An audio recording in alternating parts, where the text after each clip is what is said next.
called to order. Roll call, Madam Clerk. Freeholder Bauer absent. Freeholder Johnson. Present.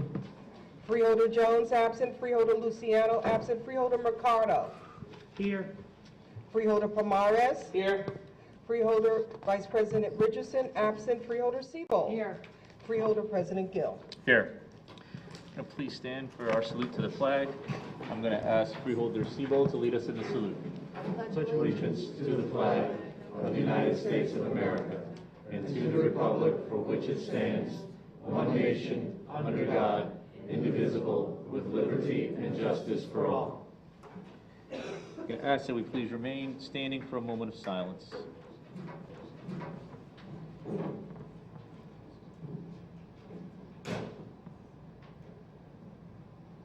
Thank you.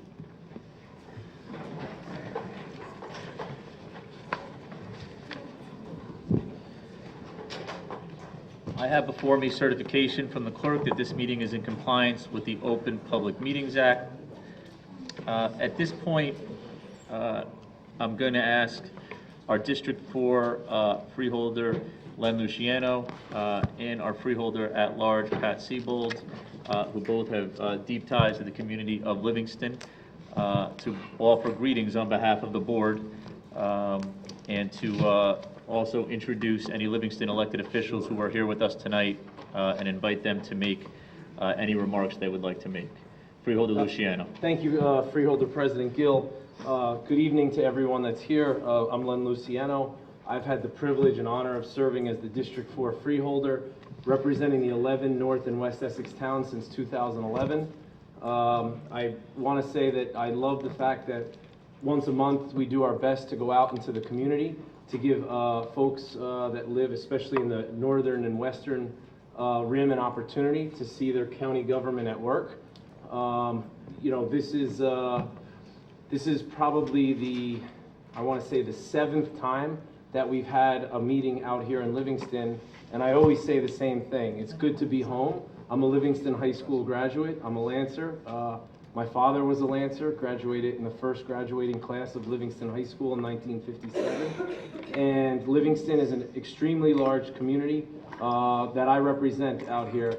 So again, Freeholder Gill, I thank you for letting us continue with the tradition of going out into the field to give people an opportunity to be here. I want to thank the Sheriff's Department and the Livingston Police Department for being here and helping put this together. And I will turn it over to Freeholder at Large Siebold, as she will bring up, because I see in the back we have several former mayors who sit on the council. Thank you. Thank you, Freeholder Luciano. I'm delighted to be here tonight in Livingston. Livingston is a very important town to me. I moved to Livingston, believe it or not, in 1962. And I moved to this town for 2 reasons. 1, it had a great government, and 2, it had a great school system. Both of those reasons still exist. Our municipal tax rate is, I believe, 2nd lowest in the county of Essex. And our school system is considered the 2nd best school system in Essex County. Milburn is first. Our county council lives in Milburn, and Milburn is first, but Livingston is 2nd. And we also have a record statewide, and we have a great record nationally. And I have 2 kids who graduated from Livingston High School, and I have 2 grandchildren who graduated from Livingston High School, and I have 1 grandson who is still at Livingston High School. Livingston is a great town, and we have a great town council. And our mayor, Ed Meinhardt, was away tonight, so our deputy mayor is here. Our deputy mayor is Al Anthony. If Al would come to the microphone. He's a great deputy mayor, he's a great person, and he's a good friend of mine. So Al, and if you would, introduce the other council members. Certainly, Pat.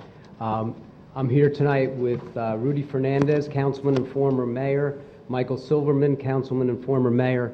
As Freeholder Siebold mentioned, Ed Meinhardt, our current mayor, extends his gratitude and his welcome tonight. He's called away on business. We also have former mayor and Councilman Sean Klein, who's away with his family right now. Right, in Maine. But we do have a quorum back here in case we have to vote on anything. So I just want to, on behalf of the council, welcome all of you. This is always a great tradition. Len, that's a great point. 7 times? Come 700 times. You guys look better than me up there, the short ball guy. But anyway, it's so nice to have you here to see our county government in action, to the northern western part of the county, to get to see, put names with faces. It's really terrific that you do this. You're always welcome here. We have a great relationship. We have a great freeholder, Pat Sebald, and Len, as with the personal ties to Livingston, and everyone is immensely qualified and do a great job, and you always listen to us, and I think we have a great relationship. I think we're working on Riker Hill Art Park now, which is a tremendous project, county project, but involving the municipality. Joe D. held a meeting here in January, listened to all the ideas from our residents of what people would like to see up there, and renovations, and maybe some renewal up there. It's a beautiful site. But everything we've always done, we've worked together because we consider you not only freeholders, we consider you friends too. And the words are kind of close. I was trying to do the math of which letters are missing, but freeholders and friends, you guys are all our friends. So thank you so much, and have a pleasant meeting. Anything you need, let us know. Thank you. Thank you. So just want to echo the comments of my colleagues. Again, I want to extend a thank you to the members of the council and the deputy mayor for being here with us tonight, to the members of the Livingston Police Department who are here tonight, to the members of the community. It's really our honor and privilege to be here, and we can't thank you enough for welcoming us into your home. And we're couldn't be more excited to be able to bring county government on the road, whether people want us or not. But we're happy to bring democracy throughout the county. So thank you again for having us. With that, Madam Clerk, are there any transcripts to be approved? Mr. President, there are 2. Conference board meetings, May 23rd, 2018, and June 6th, 2018. Freeholders, do I have any questions or comments?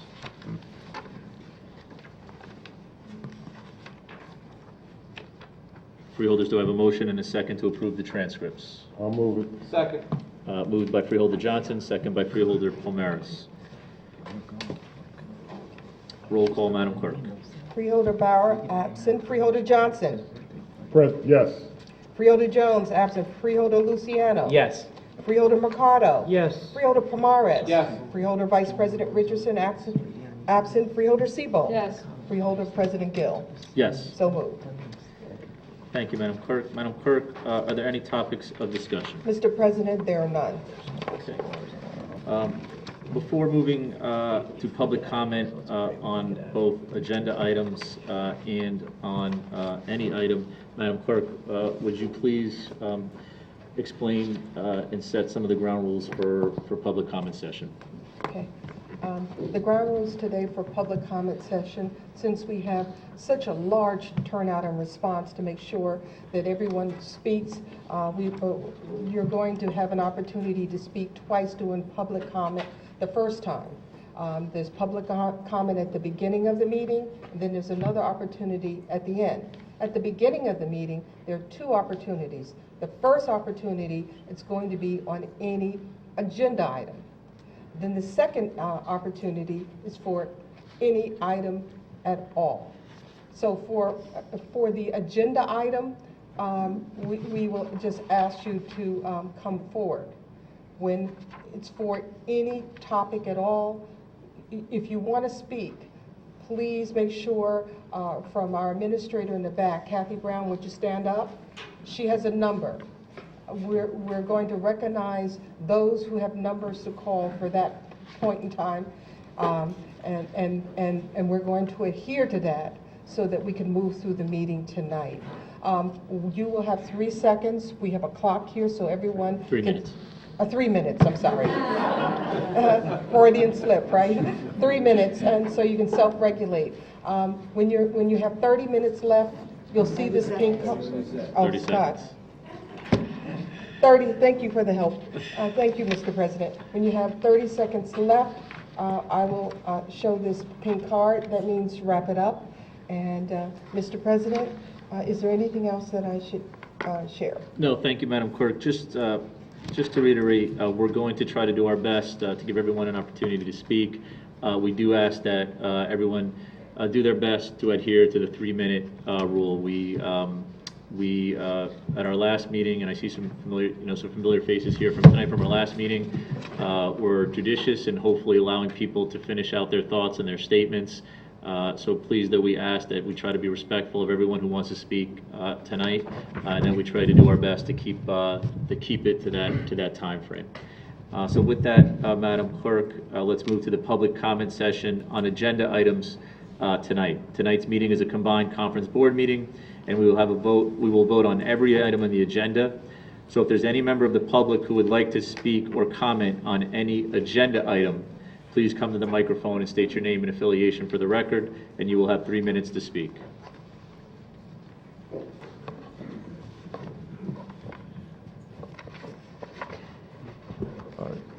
Good evening. My name is Jay Arena. I live in Newark, New Jersey, and I am the candidate for the Jobs and Equal Rights for All campaign for County Executive, for Essex County Executive. And I want to speak to item number 14, and I would like some clarification. This is about Office of the Prosecutor, a resolution approving participation with the State of New Jersey federal grant program administered by the New Jersey Office of the Attorney General. I'd like to be a little bit clear of what federal grant program that you're referring to. I am particularly concerned about the COPS program, Community-Oriented Policing, administered through Jefferson Beauregard Sessions Department of Justice, which awards money to local authorities, including Sheriff Armando Fontoura. And as part of those funds, he is required, and he has embraced this responsibility, to participate in the rounding up of immigrants on behalf of ICE.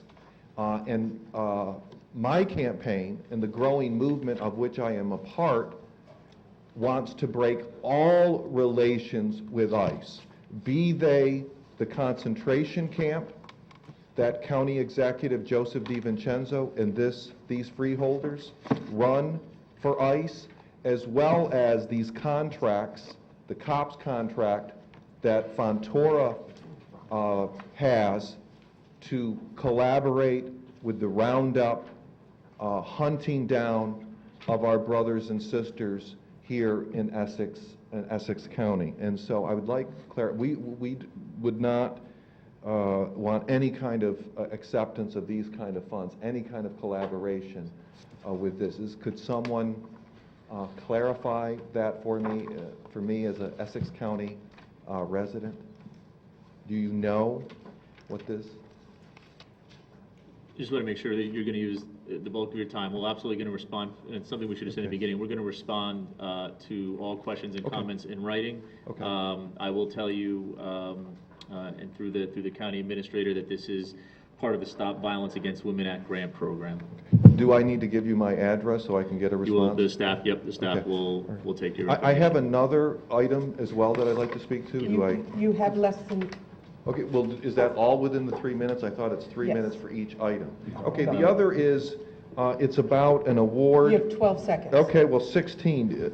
We talk about gun control. I think that should extend to the police as well, and I would be against awarding a contract to arm to the teeth even Time's further up. the police forces who brutalized us when we demanded the closure of the ICE concentration camp. Thank So you. they need to be disarmed as well. Thank you. On, That again, will be discussed further. These items are Again, if there's any member of the public who would like to comment on any agenda item, please come to the microphone and state your name and affiliation for the record, and you will have 3 minutes to speak.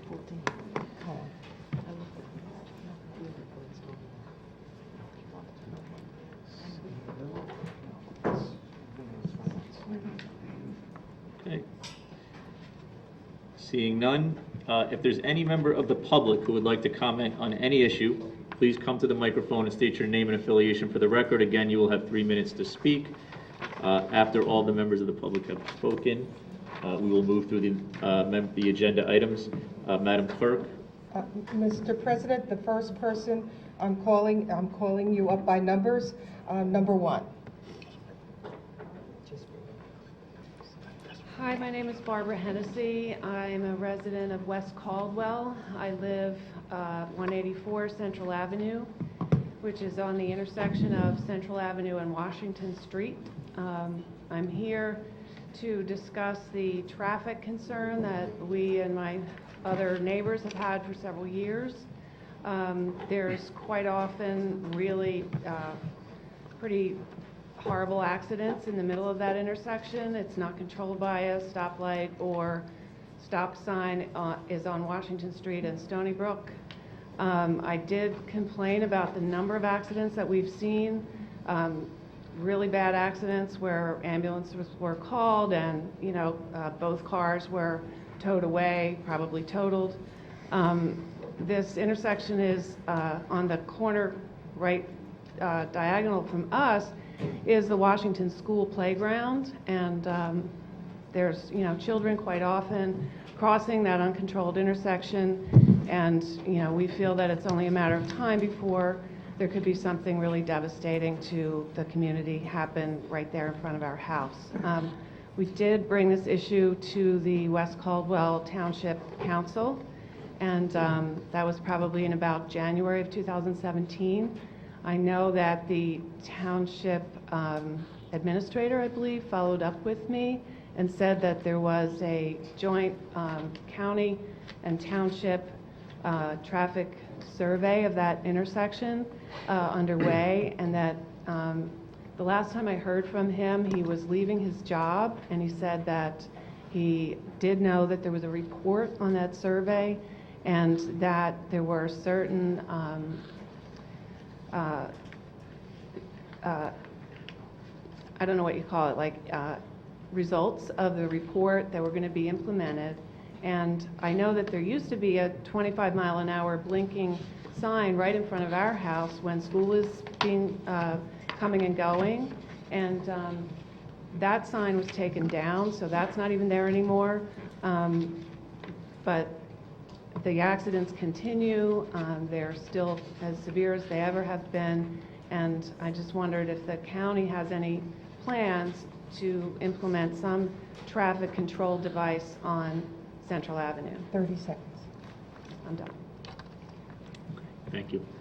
We'll be sure to follow up in writing. Thank you.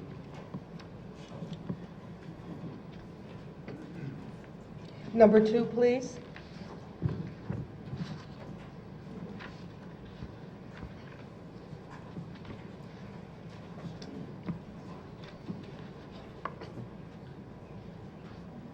Thank you. My name's Mark Bulick. I live at 184 Central Avenue in West Caldwell. I'm here about the same issue.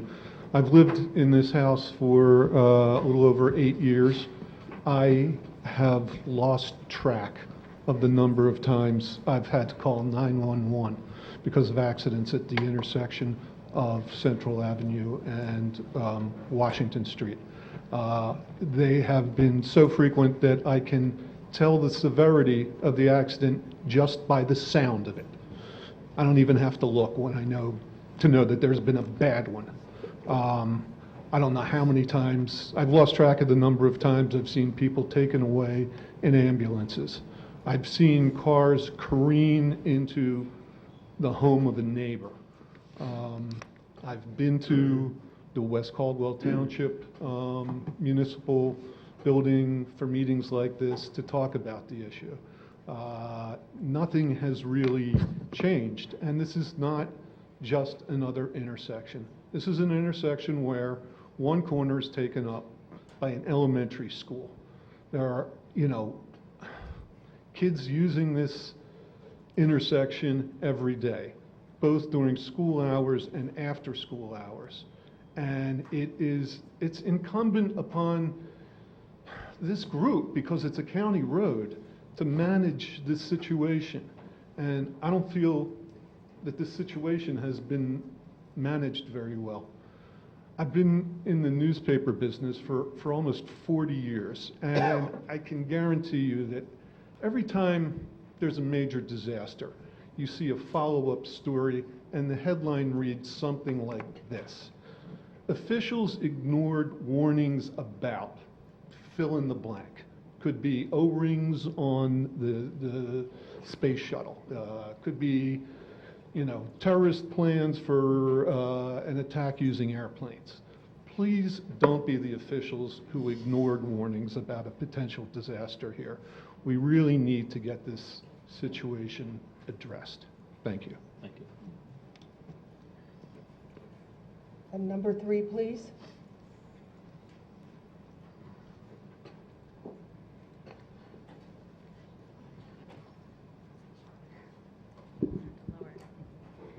So I'm part of the choir, also from West Caldwell. I live at 5 Washington Avenue.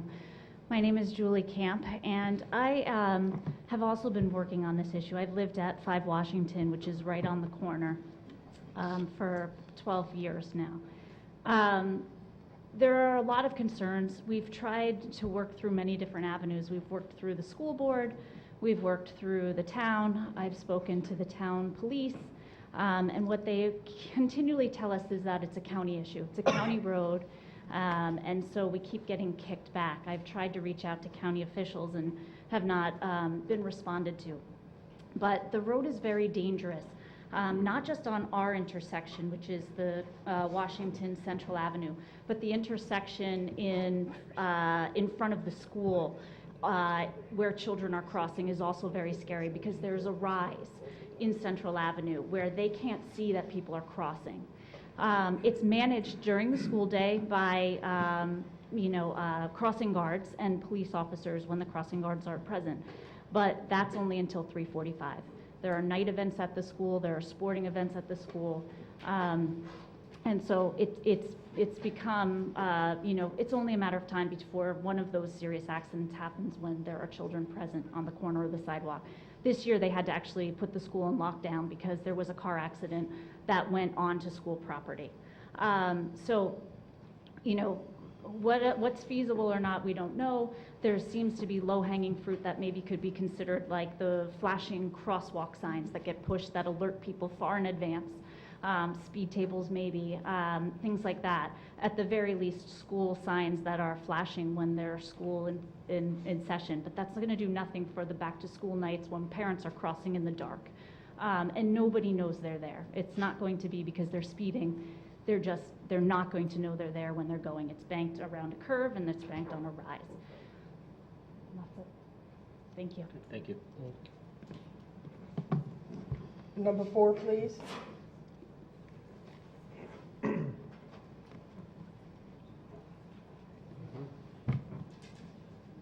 Good evening. My name is Richard Connor, and I live at 12 Washington Avenue. I've been there a little longer, as you can tell, than most of the others. I've been there since 1972. August next month will be a long time. Anyway, I've heard that sound exactly as Mark has said. I can tell the difference between, it might be somebody that was hit, which is just screeching brakes, and the other one when there's a big thud. Then there's 2 cars. And it will usually be somebody trying, for my perspective, which, is people trying to go from Washington across to Stony Brook. And it's a little bit of a jog left. If you know what a jog left is, means the road doesn't go this way, it goes a little left. And the person coming up the hill, as I gotta say, most New Jerseyans, I'm going first, even though I pulled up before you, which annoys the heck out of me because I've traveled the whole country. Most people, you stop until that person goes, and they don't do that. I don't know how to change that. You're not going to change it, but I'm very careful coming down Washington for 42 years. Being in the backyard, in the house, boom. I know the number by heart to the non-emergent number. Sorry about that. The non-emergent number in West Caldwell. I don't know it by heart, but it's in my phone, so I just give it a quick click and call him. Hi, it's Richard Connor, 12 Washington Avenue. Okay, we got somebody on it already. You mean you knew what I was calling about already? Sure they do, because they're fast. I gotta say, West Caldwell Police, all the officers here tonight, you guys for putting in the service. And like Julie said, I think Mark might have said, don't let it go. This is really painful to go down there and see. I remember one girl that I actually knew was in a small car. Don't ask me how it happened. She might have been texting, but I don't think it was. It was a while ago. And she went right into a tree there, and they had to draw to life, bring a helicopter down to the school, and it was just like traumatic. And I was corpsman in the Navy, so I know what messy looks like in Vietnam. I don't want to see it at the corner anymore. That's basically why I'm here. And I really want to support my, neighbors, some of who we only see tonight, which is sad. Today with everybody inside so hot. Thank you very much. I appreciate it. Number 5, please.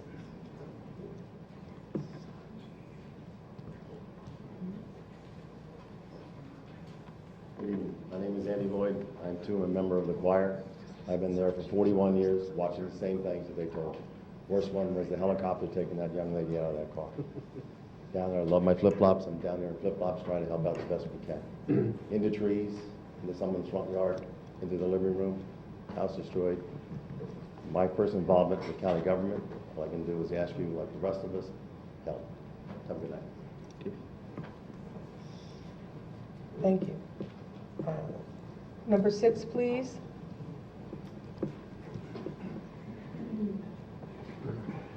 Hi, my name is Dave Galverchek. I live on 5 Washington Avenue in West Caldwell.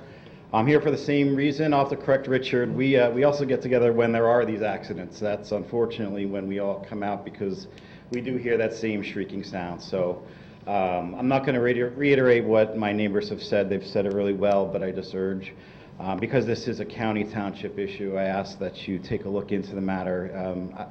I don't know how many accidents there have been. We've been sort of stonewalled when we've asked for those figures, and so I'm not sure if the next step would be open request for the police reports on the accidents, but something needs to be done. There's a school here. I'm an educator in Essex County, and we've done great things to beef up school security within the buildings, as I know, throughout the country, unfortunately, but we have a potential issue and a real issue right now that's gone on too long. So again, I reiterate the request of my neighbors that that this body looks into the matter as it can. So thank you.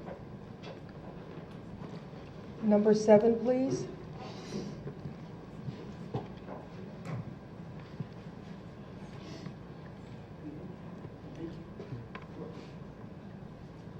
Hello, my name is Mike Mona. I'm on 7 Washington Avenue. My daughter Ellie here. She goes to Washington School. She told me, Mike Mona, M-O-N-A. This is my daughter Ellie. She goes to Washington School. I have another daughter that also goes there starting next year. And we've been outside probably 3 or 4 times already. We've been in Washington now almost 3 years. And we've been outside in front of the house playing, and we've heard the screech, and we've heard the crash, and we look up. Scares them, scares all of us. So we just know it happened a lot. I'm here with my other neighbors, just, again, don't let it happen, something bad. We're here now, we can prevent it here early. Let's just get it done early and just, you want to say anything? You okay? You good? Okay, that's it. Thank you very much. Thank you. Number 8, please.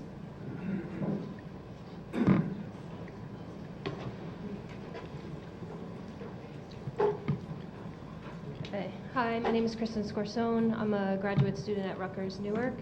So I'm here today to ask you to break your contract with ICE. In 2015, during a graduate seminar class at Rutgers Newark, I toured the Elizabeth Detention Center, and what I saw there was very distressing. We met with the warden, who bragged about what a great facility it was with outdoor recreation, state-of-the-art gym. So great, he claimed that we would wish we'd have it in our own homes. So on the tour, the outdoor facility was nothing more than a stale room with a small hole in the ceiling, a tattered volleyball and a net, and a mural of the Statue of Liberty, which I hardly think that's what Lady Liberty meant by freedom. The gym was a few ancient machines, not all of them worked. The seats were ripped and torn. There was an open toilet sitting next to them. Detainees were referred to as inmates, regardless of whether or not they had committed any crime, and many had not, and many were asylum seekers. They were marched past us single file in uniforms with short sleeve shirts. The air was very cold. Their beds are cots with only threadbare sheets. I saw a man wrapped up tight in the fetal position, trying desperately to get warm. Detention centers are notorious for serving rotten and expired food. We were not allowed to see the kitchen. The warden told us that the male inmates do not like to talk about their families, as if they didn't have emotions. When we spoke with the detainees, the first thing they did was tell us about their children, their wives and family members they desperately missed and worried about constantly, because ICE doesn't just separate families at the border. To pass the time, some detainees make art from whatever they have access to, such as bed sheets or wrappers from ramen noodles bought at triple the price from the commissary. They use Kool-Aid as dye to turn bed sheets into murals. They turn toilet paper into bouquets of paper flowers and garbage bags into crucifixes. Their art is a way to counter the dehumanization of this place. At a detention center in Newark, a woman drew a fairy butterfly with tears in her eyes. Trying to make sense of her situation and pain that she endured to come to this country, she wrote this: "There's a reason for those things that are hardest to accept. The butterfly was once a caterpillar before she could fly, and the fire that burns you today will set you free tomorrow. It will be the brightest gem in your skies." You are all part of that fire which burns her. You are all part of her prison. But you could also be a part of the solution that sets these people free. Instead of caging folks who have watched family members raped and murdered, LGBTQ 30 people seconds. escaping violent persecution, and mothers and fathers seeking safety and sanctuary for their children, stop this cycle of trauma and cruelty, break your contract with ICE, and for these few seconds, let's just have some silence for those detained, because while we can count down the last 12 seconds, they are held indefinitely.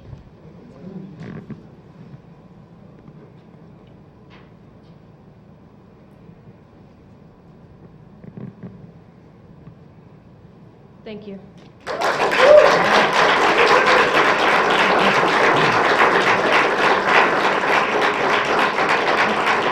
Number 9.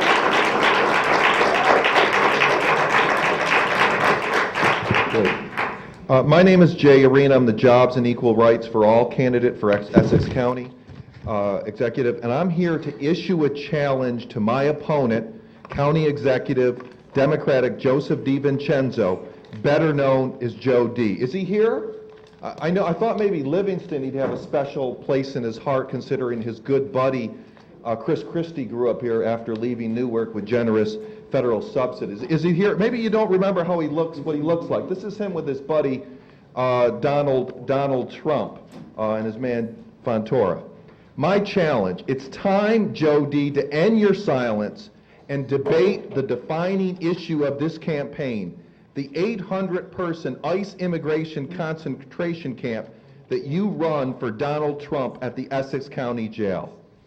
Now, Joe D.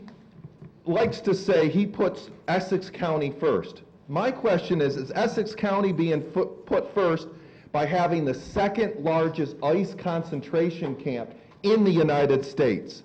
Is Essex County being first when we work with Donald Trump to break up families, imprisoning fathers and mothers, brothers and sisters in a concentration camp for $117 a day?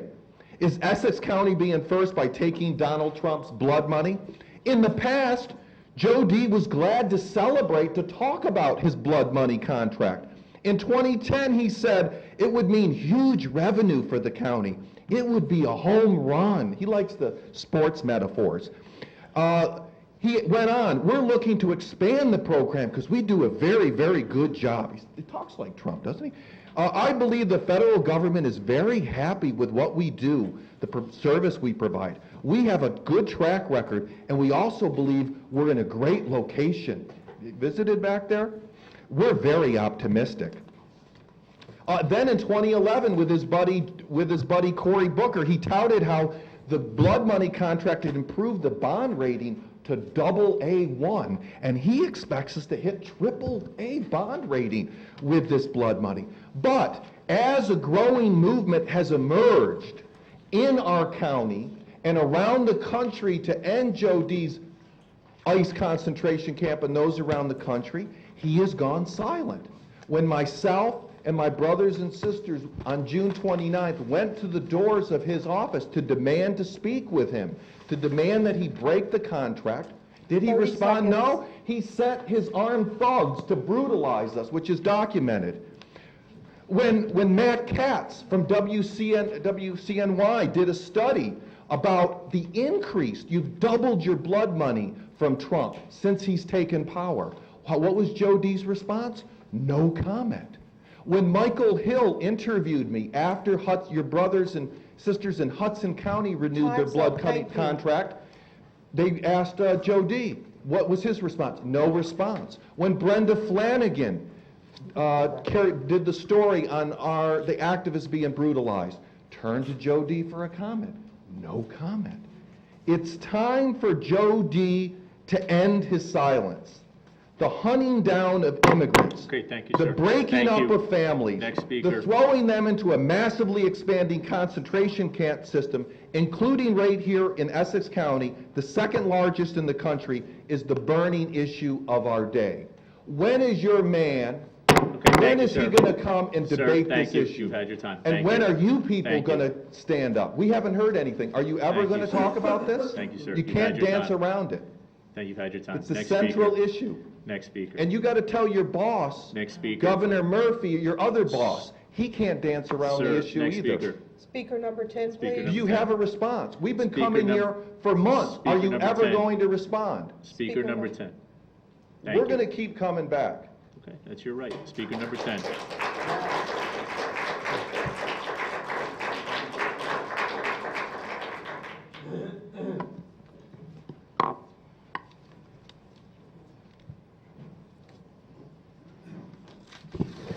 How are you? I'm not as tall as him, sorry about that. My name is Dallas Mitchell. All right. Sorry if it looks like I'm on my phone, I'm just reading this from my phone. My name is Dallas Mitchell. I'm 30 and I've lived in Essex County most of my life. Bounced around here and there, but you know, Essex County is my home. I grew up in a liberal hippy-dippy town called Montclair. You might have heard of it. As I grew up, I learned that the United States was a place of freedom and opportunity. I also learned of our country's tarnished history of colonial domination, slavery, indigenous displacement, genocide. But we grew up learning that we've learned from those mistakes and that we've supposedly atoned for the sins in our just and righteous society. But right now in Essex County, there are over 800 people detained in an ICE detention center, half of which don't have any criminal charges. One of those men was detained in New York during his legal immigration hearing.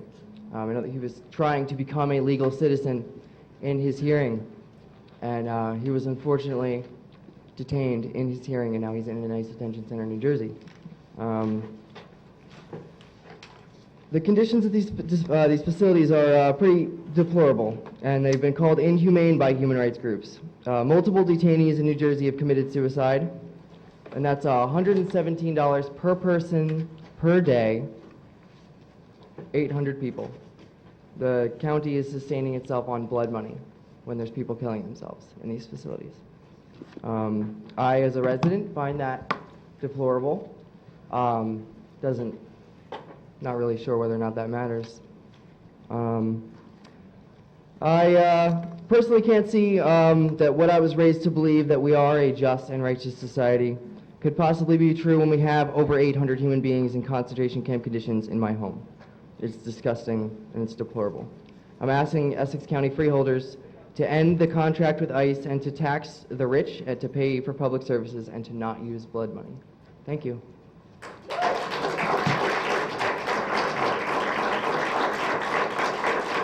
Number 11, please. Number 11, please.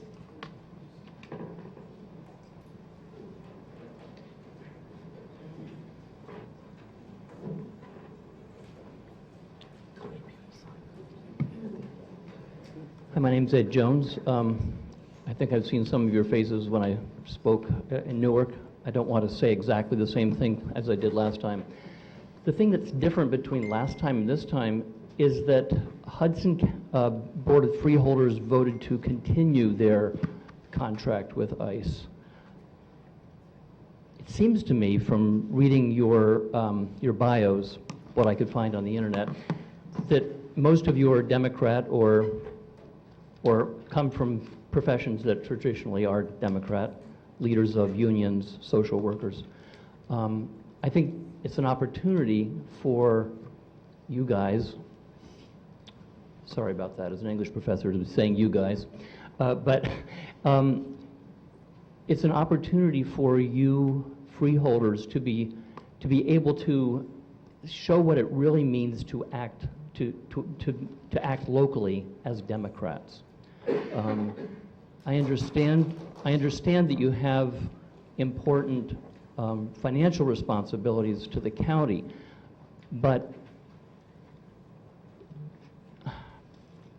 I don't think once people understand in this county what it is that money is coming from, what that money is going towards, I think that they would support you in a decision to vote to end the contract with ICE. I can't believe that they wouldn't.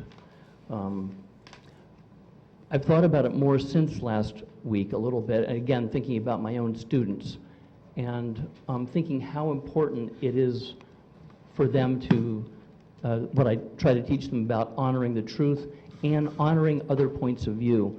And of all of the issues that have come before us since Trump was elected, I think the issues of truth and of seeing the other point of view, of empathy, are the ones that have really been sacrificed. Most of the people who have come to our border are refugees from situations in El Salvador and Honduras that are absolutely untenable. Can you imagine turning a family away from the border who is escaping because their teenage son has been threatened by gangs, and they know that their son or their daughter's lives are at risk? I can't imagine anyone turning them away at the border, or at least not giving them, how can we not give them a chance to speak instead of assuming that they are essentially criminals and locking them up? So I would urge you to vote to end the contract with ICE. Thank you very much. Number 12, please.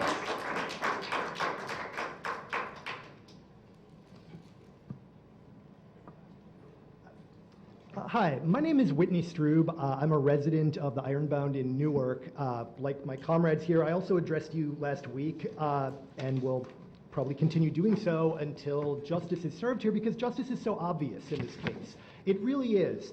I'm relatively new to this issue, newer than most of you are, and I've been reading the reports filed by the NYU Law Immigrant Rights Clinic in 2011, in 2012, in 2015, in 2017, in 2018. They presented you with overwhelming mountains of evidence that detainees in the Essex County Correctional Facility are systematically denied health care, denied access to their lawyers, denied access to basic hygiene, denied access to their families, denied access to telephones, to libraries with law books, to religious rituals. The list goes on, and you know this because you've been presented with this evidence for years. And I guess I'm here to beg you to stand for what's right and break this contract. I'm sure you witnessed the raid in Middlesex this week. A punitive raid. In ICE's own words, it was an act of retribution against a perceived sanctuary county. And we know that ICE is opaque and capricious in where they send detainees, but it's hard not to think that some of these detained folks are going to wind up in the Essex County Correctional Facility. And it's a grim awareness walking through my home of Newark thinking, wow, are we going to fix 3 potholes because we have 5 new immigrants detained, or a dozen immigrants? Can we fix a city park? Maybe with 20 we can fix those folks' intersection. That is not a way to run a county, and you must know this. It's just the moral clarity of this moment is overwhelming. Under Obama, it was an issue that wasn't as visible, and I think we all slept on it and got away with a lot, and it's increasingly evident that this is an unjust system and that ICE is really a terrorist force in our undocumented neighbors' communities. I'm trying to think. I realize that funding a county is a challenge. And I don't want to be blithe about that. It is. And this is a significant portion of our budget. But we're a county with enormous wealth and intellectual capital. And I try to think about other ways we fund our county. We could put children to work. We could harvest organs. We could engage in sex trafficking. We wouldn't do that because it's obviously unjust.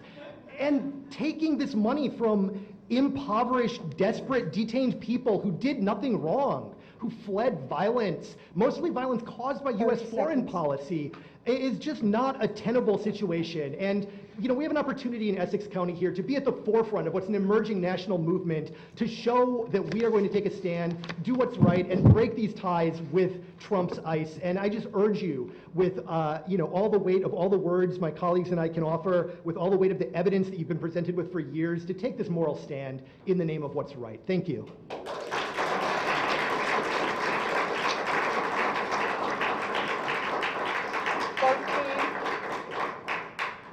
13? A little slow, sorry.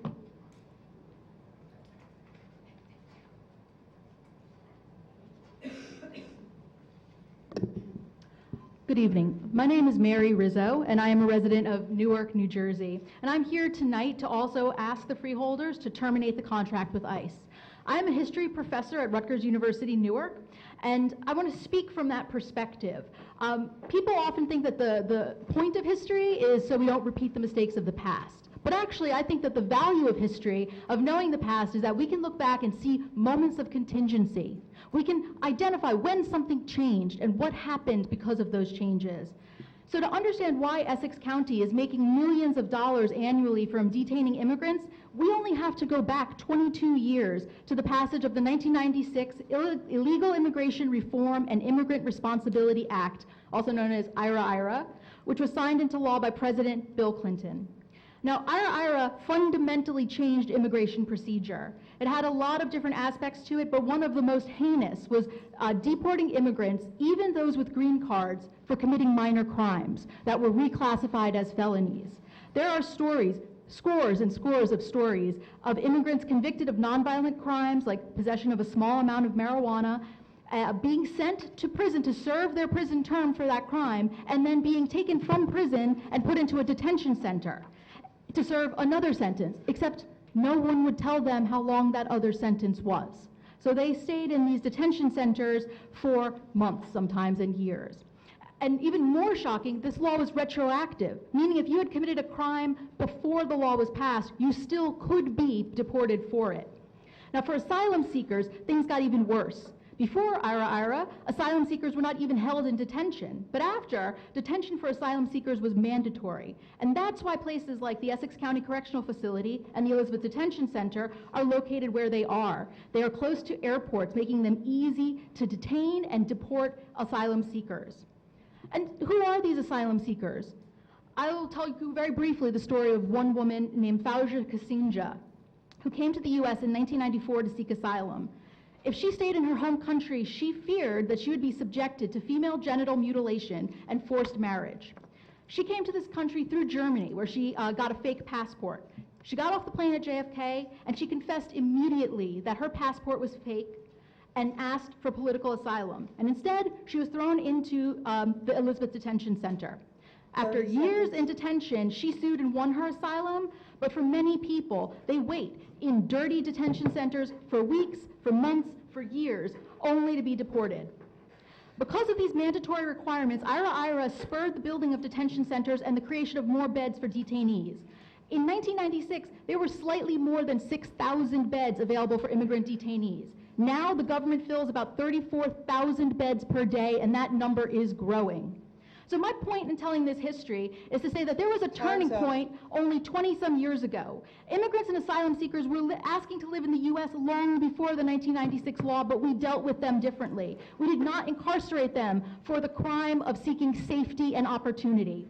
So history is contingent, and therefore it's changeable. Just because Essex County has a contract with ICE today does not mean that it has to keep that contract in the future. And as a citizen, a voter, and a resident of Essex County, I am asking you to think about this history and make the right decision for the future. Terminate this contract with ICE. Thank you. Thank you. 14.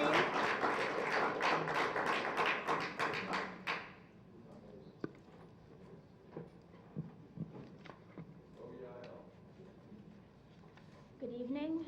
My name is Yael Weber. I'm an Essex County resident. Freeholder Luciano. I'm also a Livingston High School graduate. Freeholder Siebold. I believe you know my parents, Mark and Ilana Garfinkel. My mother is an immigrant twice over. My father is an attorney. He's public defender here in Livingston, works with this fine police department here. When I was a child, my father had a pro bono case, a gentleman from Rwanda seeking asylum here in the United States. He had seen his entire family murdered in front of him. And when the case came before a judge, the judge asked my father where he was going to go if he was released. And the gentleman had family in Canada but had not been able to contact them. So the judge said, I asked my father where this gentleman would go, and my father said, he'll come home with me. And he did. He came and he stayed in our house until he was able to contact his relatives in Canada. And he's been in Canada now over 2 decades, is still in contact with my father. And the message for me as a child was that we have empathy for people, that this is who we are, this is what we do, is that we look at people in difficult situations and we do what we can to ameliorate that. We can't solve the entire problems that ICE is causing for our nation. I don't think that many people here can look at the current policy of zero tolerance, can look at family detention centers and say that this is just and this is right. And if we can't stop it, we can at least stop being complicit. We can do our part to say that here in Essex County, we don't need to fund our county on blood money from 800 immigrants being detained here, apart from their families, with no idea of how long they will be in detention. This is not just, this is not moral, and I believe, as others have stated, that our taxpayers, our residents, our voters here in Essex County, the more they learn about this as part of this growing movement, will support a movement county to end the ICE contract. Thank you.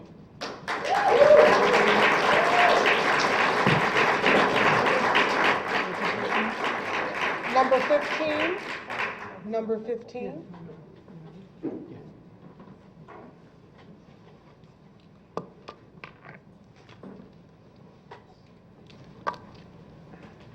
Hello.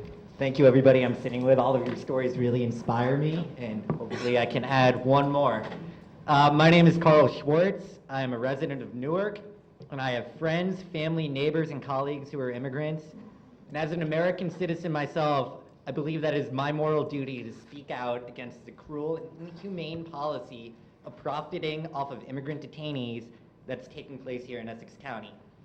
I'm here to ask the Essex County freeholders, which side are you on? There is no middle ground. You are either comfortable profiting off of blood money that the county takes in, which under Trump has gone to over $3 million a month, or you agree that this is disgusting profiteering that must stop and you will break the contract and speak up against it. I want to share a horror story that happened to a family right here in Essex County. And I want to say that I think all of the county freeholders and Joe DiVincenzo, who unfortunately couldn't be here, are complicit in this story. Vitor and Nita Pukri, they left Albania in 2001 with their sons named Mikhail and Bepin. They left because they were facing political and religious persecution, and the threat of violence against the family hung over their lives on a daily basis. They saw America as a refuge and a place to safely raise their children. Vitor was a veterinarian and Neta was an accountant in Albania, but in America they worked as a truck driver and a waitress to make ends meet. The family never had any problems with the law. Last February, the family was called into ICE's Newark office for a meeting. Vitor and Neta thought this would be a routine check-in like they had done many times before, but instead Vitor was held on the spot with an order of deportation made out against him. This happened in a sanctuary city, and I really wish our radical mayor, Ras Baraka, was here to comment on how this could happen in a sanctuary city, because I can't fathom how that's possible. Vitor was deported in March, and according to his lawyer, he said, "It's unbelievable. It happened in record time." It was about a month that it took for ICE to deport him. Neta and her son, Mikhail, went to the Newark airport to see Vitor one last time before his deportation. ICE arrested Neta and Mikhail in the terminal while they were embracing Vitor. The family was cruelly ripped apart. Again, this happened in a sanctuary city. The Newark airport is in Newark, which is a sanctuary city. 30 seconds. And obviously we know that doesn't mean anything. Nana was held in the Hudson County Correctional Facility until she was deported in June. Mikkel is still in the ICE detention facility here in Essex County in Newark. The Pukri's third child, an 11-year-old girl who was born in the United States, has had most of her family, 3 members, cruelly ripped away from her. This is family separation, and it's happening here in Essex County. Are you comfortable with what happened to the Pukri family? Your governing body has a contract with ICE that makes this possible. If you do not break the contract you have with ICE, you must be able to look into the eyes of this 11-year-old girl and her family members who have been ripped apart, and you must be able to look into their eyes and tell them that you are comfortable with this contract. And August end, I'm going to step down. I hope you all have trouble sleeping tonight, because I hope you're thinking about this family. Thank you.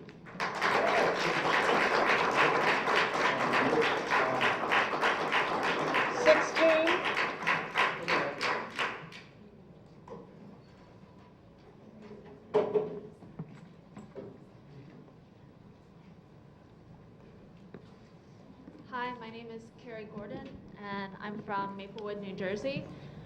If you wonder what you would have been doing during the civil rights era in the U.S. or during the Nazi rise in Germany, this is it. By maintaining the contract with ICE and the for-profit prison contracts, you are justifying balancing the county budget on the backs of immigrants, children, and maintaining mass incarceration. There has been a 42% increase in ICE detention compared to the previous year. Your increased profits translate to ethnic cleansing, families torn apart, and people living in fear.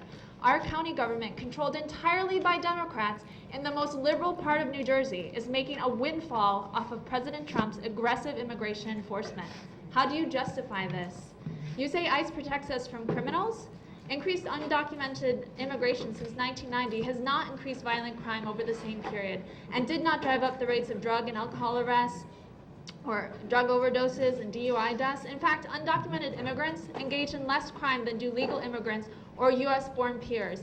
You say these facilities are close to families? Your jail contains juveniles from Passaic County and inmates from Gloucester counties. What you are doing is not benevolent. Essex County is one of the top 10 jails that hold immigrants the longest. People detained report poor conditions from substandard medical care and rights violations. After 6 deaths at the Hudson County Jail, they finally terminated the contract with CFG Health Systems. I heard you just renewed the contract for Essex County with this company. We want to abolish ICE across the country, not just Essex County. This is a national movement. When we talk about abolishing ICE, we must also say end mass incarceration and the for-profit prison system. Racial disparity in New Jersey prisons rates highest in the U.S. African Americans make up less than 15% of New Jersey's population, but more than 60% of the state's prison population. You say the for-profit prison industry is how we balance our county budget? I don't need fancy golf courses, $7 million giraffe habitats, 100 historic-looking lampposts on South Orange Avenue S-curves. We need to find different ways to provide revenue for the county that doesn't make us complicit. What you are doing right now is not lesser evil. Our progressive county should aim to be the model for the country. Thank you. Number 17.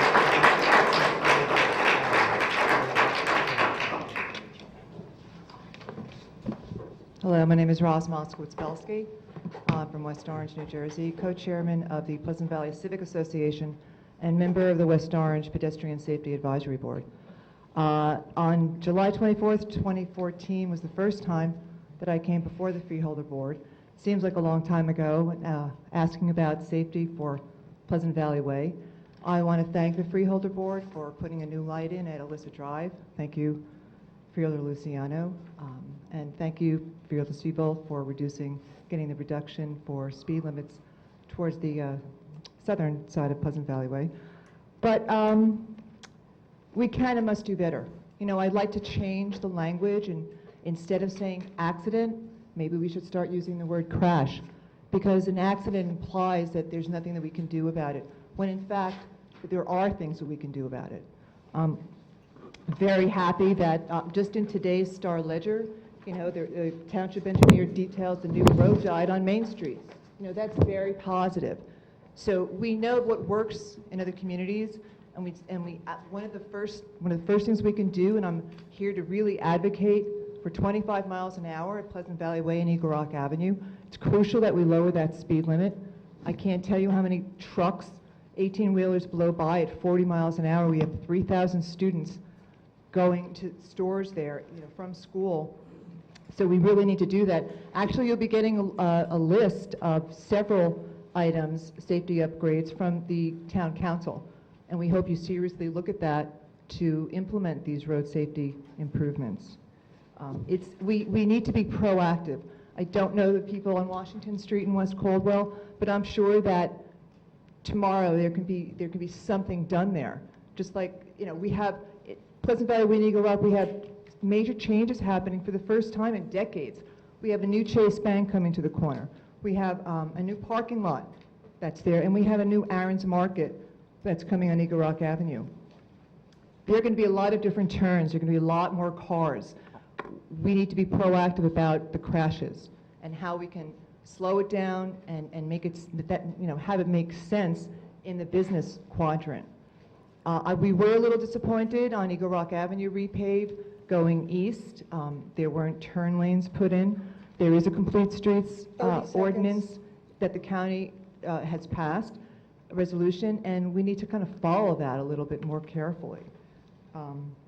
I would love it if Essex County embraced, Vision Zero. They could be the first county in New Jersey to actually, Vision Zero for Essex County. I mean, that would be a huge step to saying, we're going to be proactive in reducing crash rates and reducing fatalities on our roads. Thank you. 18.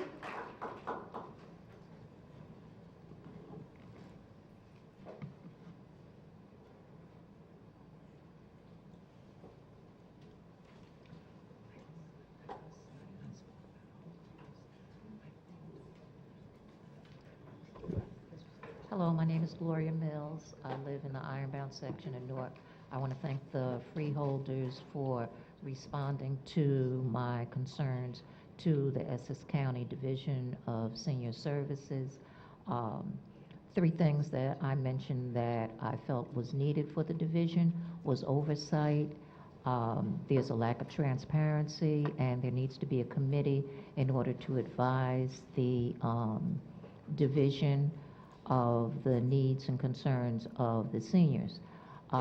Today, I have 2 concerns, but I'll only probably have time for one, and that is that last month, since I've been here, they've implemented a new policy about visitors coming to the meeting. A visitor can come, the meeting is from 11 to 1, a visitor can come, they can come into the meeting, they will do the salute to the flag, the invocation, but anything after that point that they are discussing any business that they do not want the public to be aware of, they'll have the person to go sit out in the hall until the last 15 minutes of the meeting, and they have 2 minutes to speak. So I asked, if you have 2 minutes, what are you gonna, you haven't been in the meeting to ask the questions. So she said, well, we will contact the people and let them know that we will be discussing business that the public cannot be involved in. And I said, well, how are you going to do that? She said, by email. I said, well, you don't know who's coming to the meeting, so how can you email them? She said, well, there's only one person that's coming, and that's you. And this is disgraceful because there's been an advisory council since the 60s with the OAA. So the reason why is because most people don't even know that the advisory council exists. So I think that this is a smokescreen in order to discourage people from coming to the meeting and participating in the democratic process, and to continue to not be transparent with the activities that are going on with the Division of Senior Services. Thank you. Number 19. 19.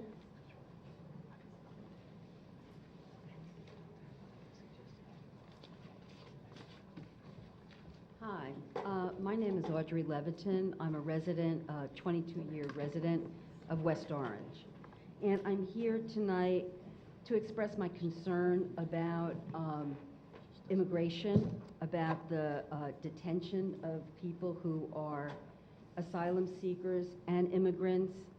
And I came here really just to find out about it. I'm not part of any group really, but just to express how distressed I am to know that people who are really just here seeking a better life, like my grandparents did, probably like your grandparents did, probably like everybody here. I mean, you're either an immigrant, a refugee, a Native American, or a former slave. That's it. That's the whole place.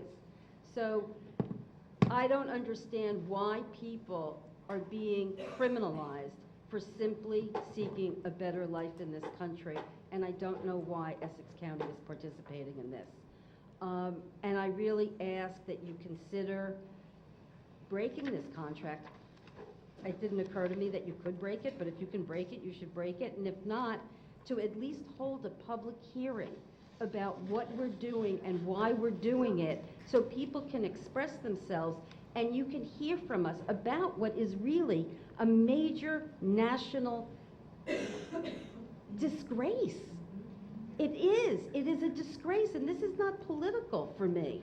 This is just basic human rights and core American values. It really is, and I hate to see our county, our diverse, wonderful county, and the wonderful towns that we all live in, participating in something that is really so horrific.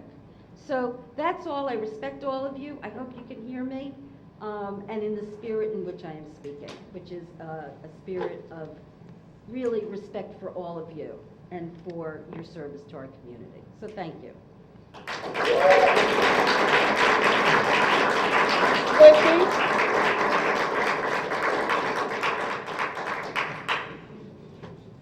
20.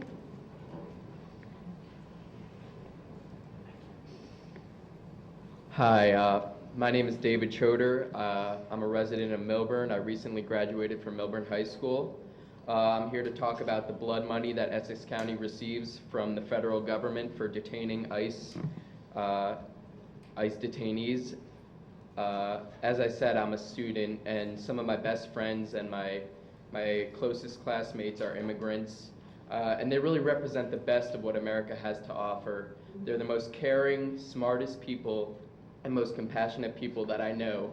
And they, like I said, they represent the best of what America has to offer, and this corrupt contract with ICE represents the worst. Because ICE is giving blood money. Essex County doesn't really care about the background of these immigrants. They don't care if they have children detained. They don't care where they come from. All they care about is collecting that $117 paycheck at the end of the day. And I think that's disgraceful. So I'm asking why the Freeholders, why Essex County Executive Joe D. accepts this, because it's disgraceful and it's shameful, so shame on you. Number 21. 21.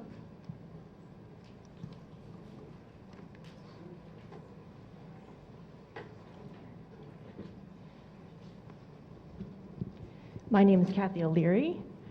I'm the coordinator for the New Jersey region of Pax Christi, USA. It's not my first time speaking to you. In fact, I believe I've been coming to you, communicating with this board since about 2009. There's a very famous saying by Desmond Tutu. It says, if you are neutral in the face of injustice, you stand on the side of the oppressor. As I said, this is not an new issue. We've been coming to you for years, but we continue to hear the same response. It is not your fault that our brothers and sisters are sitting in your jail. When advocates wrote Locked Up But Not Forgotten, detailing the lack of access for lawyers and families to visit in your jail, your response was, it's not your fault our brothers and sisters are locked up in your jail.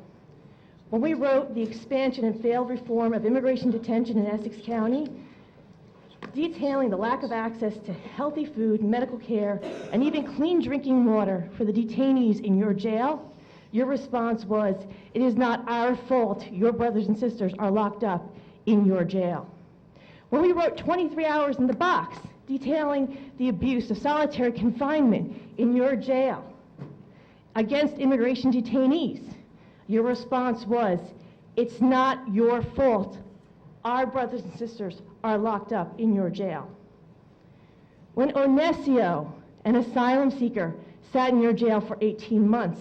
Your response was, it's not our fault that your brothers and sisters are locked up in your jail. When Dave, a resident of Newark, was ripped from his family, U.S. citizen children, and he sat in your jail for 10 months, your response was, it is not our fault that your brothers and sisters are locked up in our jail. When Gene was ripped from his children and incarcerated in your jail before being deported to Haiti, your response was, it is not our fault that your brothers and sisters are locked up in our jail. When will you take responsibility for this contract? You are not neutral, despite your claims otherwise. You have chosen the side of the oppressor. You have chosen revenue over human 30 rights. seconds. You have chosen to stand with the oppressor and on the necks of our brothers and sisters. When will you take your boot off of our necks?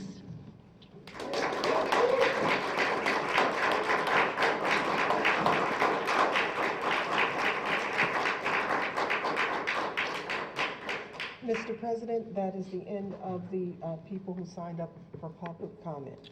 Okay. Thank you, Madam Clerk. Madam Clerk, let the reflect that there's no one wishing to speak in this time. Moving to ordinance and resolutions on introduction and first reading. Madam Clerk. Do we have any response from the freehold? Do we have even decency of any kind of response? I think there was a reasonable request from the constituents here.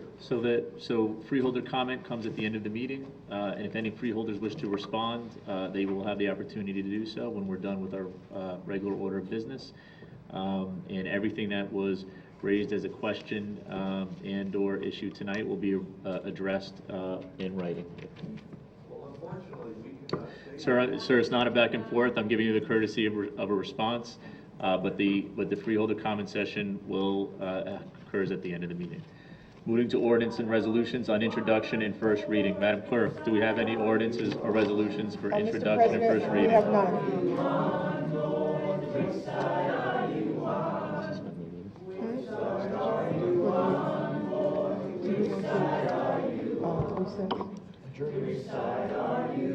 We're going to adjourn the meeting.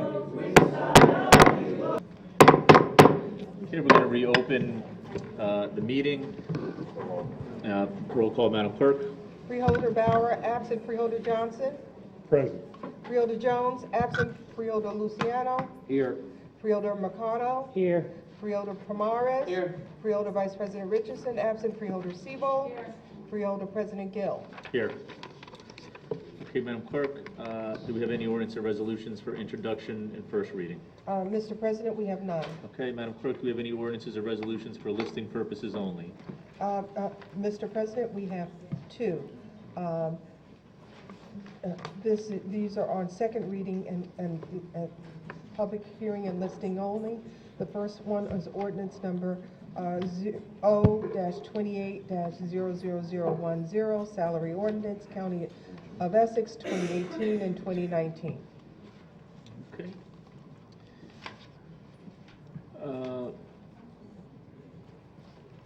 Sorry, they're just listed. Thank you. Yep. Madam Clerk, do you have any ordinances or resolutions on second reading and public hearing tonight? Mr. President, we have ordinance. Oh, Mr. President, I have a second ordinance for listing only, and I'll read that for the record, and that's O-2018-00011, ordinance naming the Essex County Sheriff's Patrol Building in Newark as the Essex County Kevin J. Ryan Sheriff's Headquarters in honor of the late Essex County Sheriff's Chief Kevin J. Ryan. Okay, thank you, Madam Clerk. Madam Clerk, do we have any ordinances or resolutions on second reading and public hearing tonight? Mr. President, we have none. Okay, Madam Clerk, let's move to resolution 1 and 2, which I believe are both Department of Parks, Recreation, and Cultural Affairs. We'll read them into record at a later time. Mr. Jackson, can you please explain resolution number 1? Mr. President, we have two from the Department of Parks and Recreation, and Cultural Affairs, and Mr. Jacobs here to discuss each of those issues. Thank you. Joshua Zates, Essex County Parks. Ordinance number 1 is just a bit of housekeeping. Earlier this year, the board approved and inserted a grant from Green Acres, and this is just some paperwork that the state requires. Ordinance number 2 is a contract with High Concrete. It's for the maintenance and repair services over at the 2 park and ride facilities located at the South Mountain Recreation Complex. The vendor would come in twice a year to inspect it, and then if there's any repairs that are needed, they would then make those repairs. Thank you. Mr. Palavecchio? I don't have any questions on these. Mr. McInerney? No questions, Mr. President. Thank you. Freeholders, any questions or comments? On resolution number 2, is that the same, through the administration, is that the same vendor? Yes, correct. Thank you. Freeholders, any further questions or comments? Do I have a motion and a second on resolution number 1 and 2? Moved by Freeholder Siebold and second by Freeholder Mercado. Roll call, Madam Clerk. Freeholder Siebold. Yes. Freeholder Vice President Richardson, absent. Freeholder Pomares. Yes. Freeholder Mercado. Yes. Freeholder Luciano. Yes. Freeholder Jones, absent. Freeholder Johnson. Yes. Freeholder Bauer, absent. Freeholder President Gill. Yes. So moved. Thank you, Madam Clerk. Moving to resolution number 3, which we can read into the record at a later time. Mr. Jackson. Mr. President, we received a grant of $68,849 from the Department of Environmental Protection to support our picking up of litter and disposing of litter received along our county highway and county roadways. This fund will support public works and ongoing efforts. It's the same funding as last year, and it's just allowed for cost offset. Thank you, Mr. Jackson. Mr. Palavecchio. Thanks, Mr. President. Mr. Jackson, is there any required match for this grant from the county? Through you, Mr. President, there is none. Thank you. Thank you. Mr. McInerney. No questions, Mr. President. Freeholders, any questions or comments?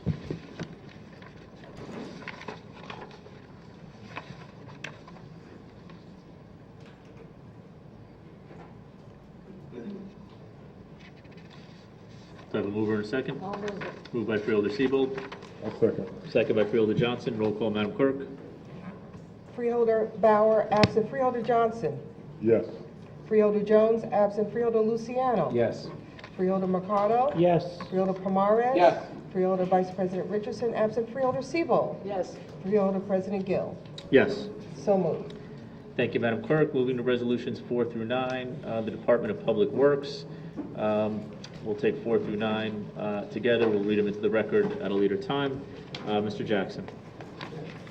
President, the Department of Public Works, as you mentioned, Director Sanjeev, County Engineer Sanjeev Martin is here to address those 5 through 4 through 9. Good evening, Sanjeev Varghese, County Engineer. Resolution 4 is to purchase of a hot box. A hot box is a 4-ton box which keeps the asphalt hot. This is to fix potholes throughout the county, and we have 2 hot boxes, and they are really old, and this will replace one of them. And this is to fix potholes countywide. Resolution 5 is to it's for goods to buy sign materials. We have at least 10,000 signs countywide throughout the county highways, regulatory signs, warning signs, all kinds of signs. And this is a not to exceed contract. We buy as we need it. They are an out-of-state vendor. And last year we spent probably $50,000. This is for 2-year contract. The maximum is $300,000. We don't expect to spend $300,000. Again, last year we spent around $45,000 to $50,000. Resolution number 6. This is for countywide flags for county buildings. Again, this is an open-end contract. We spent around $15,000 last year. Again, sometimes we need more, and that's why we keep the not to exceed a higher number. And this is for all the departments in the county. Number 7 is, this is, we recently met with the Commissioner of NJDOT, and during our discussion for potential funding, and she has asked us to submit an application for a bridge which is in bad condition in West Orange, which is on a municipal road, Lakeside Avenue. And she asked us to apply for a discretionary grants for $500,000. And this is a resolution authorizing us to apply for this grant. And she promised us the grant as soon as the application is submitted. We did the draft paperwork, and we are just waiting for the resolution from the board.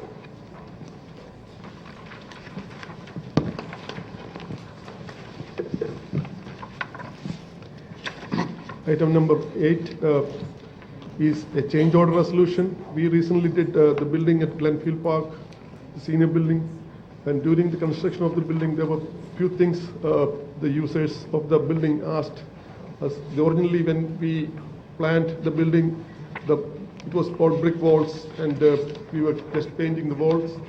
And during the construction, they said that's not acceptable. They want finished walls throughout the building. So we have to put a small, like a thin sheetrock sort of materials called furring, and that's one of the items. Second item was in the parking lot. There was some sort of confusion. The pavers entered right in front of the building, and even though it was a loop, the rest was all asphalt, and they wanted the whole loop brick paved. And there was a change order for $62,000, and that's item number 8. Item number 9, this is for the division of fleet management. This is again to get goods, tires specifically for the fleet management, not to exceed $75,000. Again, this is 2 vendors, and they have a catalog, and they give us discount from the catalog. This is the two highest discounted vendors of that catalog. And last year we spent around $45,000 in purchase of tires, and the not to exceed is $75,000 here. In case we need more tires, we have the opportunity to go up to $75,000, but we don't expect to go up to $75,000. Any other questions? Mr. Paravecchia? On any of the numbers? Yeah, we're going to take, yep. Okay. Mr. Voorhees, on number 8, that's the adding the amount to the renovation contract. What was the original amount of this contract?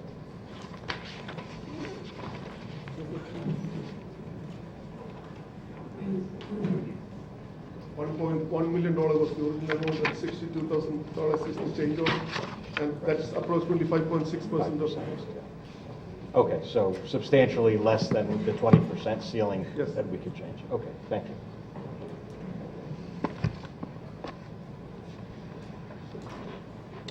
Mr. McInerney? Resolution number 5 is coming out of general capital. This is our operating budget. Number 5 is coming out of operating? Yes.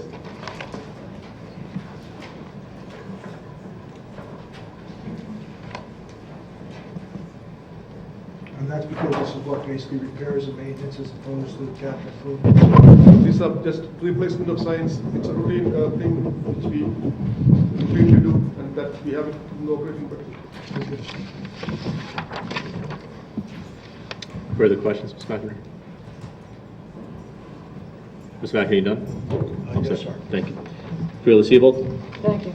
Mr. Vargas, number 4, is this a new piece of equipment that we've never had before? We have 2 hot boxes already. This is the third one. The two ones we have, it's getting old, and it's getting broken down quite oftenly, and we need a... So this is a new one to replace the problems we have? Yes. Okay, thank you.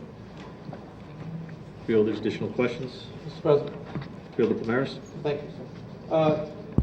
Number 6, with respect to the flags, does that include the smaller flags that are allocated for veterans' graves for Memorial Day, the really small ones? I know that the county does allocations to certain cemeteries. That is done by senior services. That's a division. That's a different flag. Okay, thank you.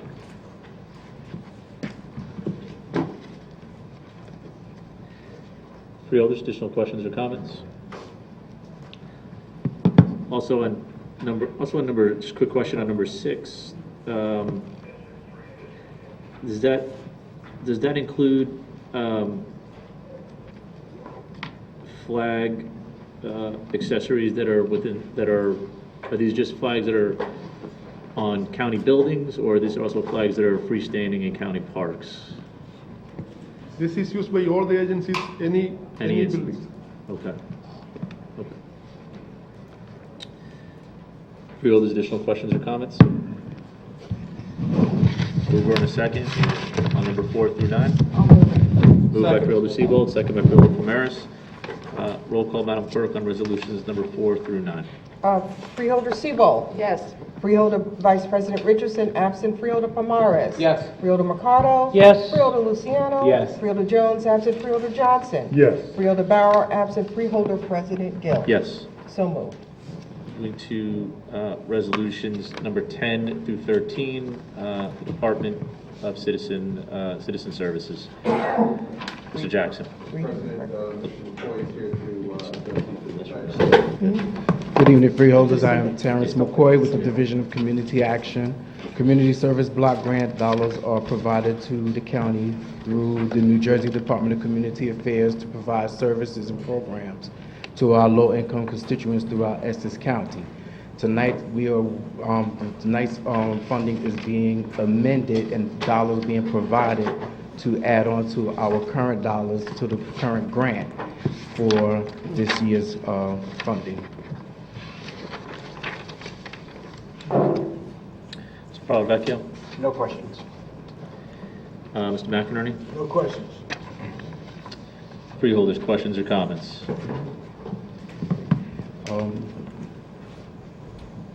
President Freeholder, through you, I Sure. brought 2 of the agencies are here if you would like to be introduced to them. Absolutely, please. The first agency will be East Orange Community Development Corporation, Executive Director Connie Crawford. Good evening. Good evening. The programs that the CSBG grant supports are, well, some of the programs: case management for emergent needs, employment readiness, independent living support services, information and referral, housing, nutrition, supplementary food and gifts, and our youth after-school tutorial and summer day camp programs. Those are a few of the programs that the CSBG grant supports and provides to East Orange and Orange residents. Thank you.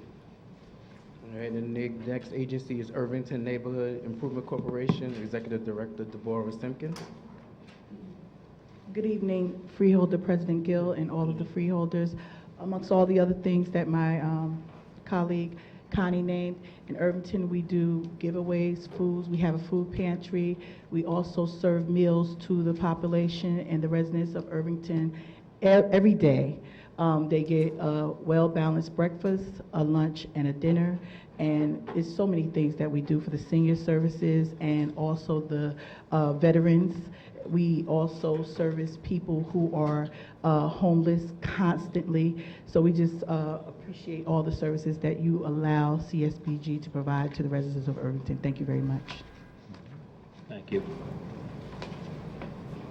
Is there a third? Unfortunately, Montclair Neighborhood, she had to leave due to an emergency. Freeholders, additional questions or comments?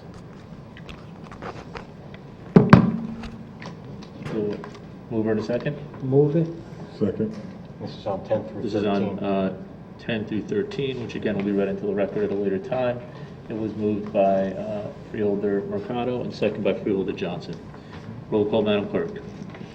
Freeholder Bauer, absent. Freeholder Johnson. Yes. Freeholder Jones, absent. Freeholder Luciano. Yes. Freeholder Mercado. Yes. Freeholder Pomares. Yes. Freeholder Vice President Richardson, absent. Freeholder Siebold. Yes. Freeholder President Gill. Yes. So moved.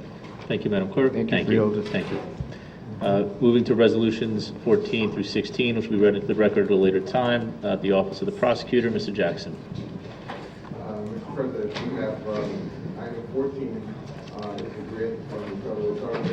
provide for victim support for the Violence Against Women Act. This enhances the services provided for supporting victims of domestic violence and other crimes against women. This funds two domestic violence advocate positions. 15 is again a budget insertion from the Office of the Attorney General for again Office of Victim Witness Advocacy. This supports again two domestic violence advocate positions, and it requires an in-kind match of $32,491 from us, and again it allows us to enhance our services to those victims. 16, Office of the Prosecutor again. This is a contract award to Lawman Supply Company to provide ammunition for semi-automatic pistols, and all of these funds are supplied from operating funds, and they're also compliant with your ordinance requiring responsibility of arms distribution. Thank you, Mr. Jackson. Mr. Parlavecchio? I don't have any questions. Mr. McInerney? No questions on this, Mr. President. Thank you. Freeholders? Do I have a mover and a second? Move. Moved by Freeholder Mercado. Do I have a second? Second, Mr. President. Second by Freeholder Pomeroy. Again, we will take resolutions 14 through 16. Freeholder Sebo? Yes.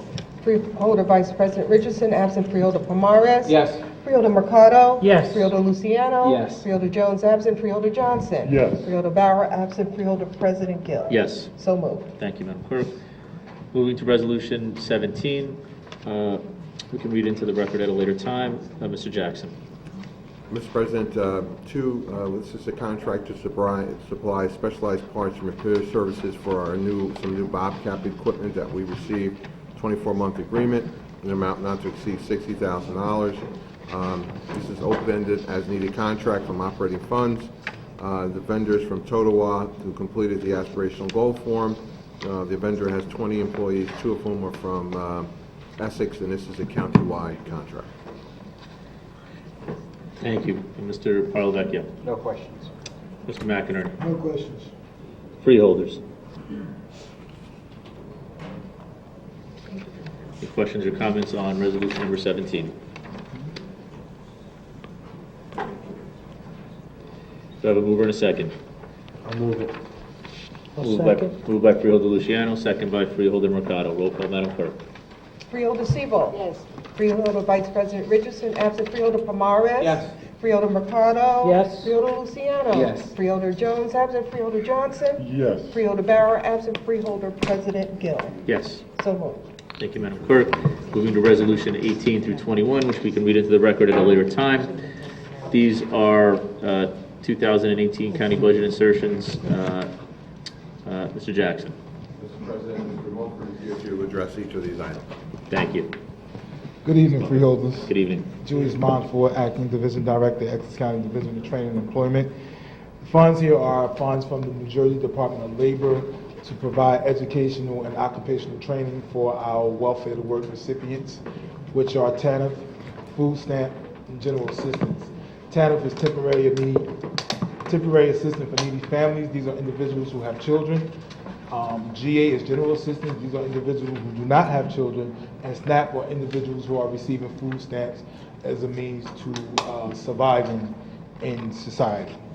The other grant is the Workforce Innovation Act, which is a federal grant which is passed through the state to provide training services for individuals who have been displaced due to unemployment or constituents who wants to better their life and get better training.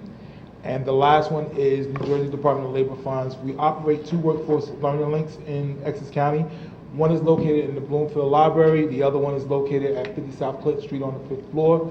This is a computer self-based training program to help individuals improve their adult basic education so that they can do well on the tested basic skills or the high school diploma GED as we do it. These funds all come from the New Jersey Department of Labor. The funds for welfare to work has a 1-year life. The WIOA funds has a 2-year life. Any questions, I'll be willing to ask if you need more information.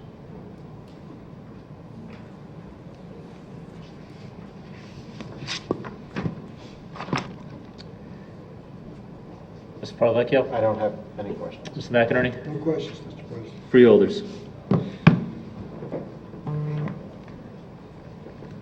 Do I have a mover and a second? I'll move it.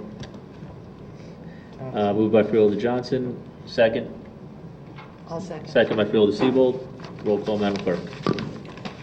Freeholder Siebold. Yes. Freeholder Vice President Richardson, absent Freeholder Pomares. Yes. Freeholder Mercado. Present, no vote. Freeholder Luciano. Yes. Freeholder Jones, absent Freeholder Johnson. Yes. Freeholder Bauer, absent Freeholder President Gill. Yes. So moved. Thank you, Madam Clerk. Thank you, have a good night. Thank you. Moving to resolutions 22 and 23. 24 has been withdrawn. 22 and 23 are memoriams.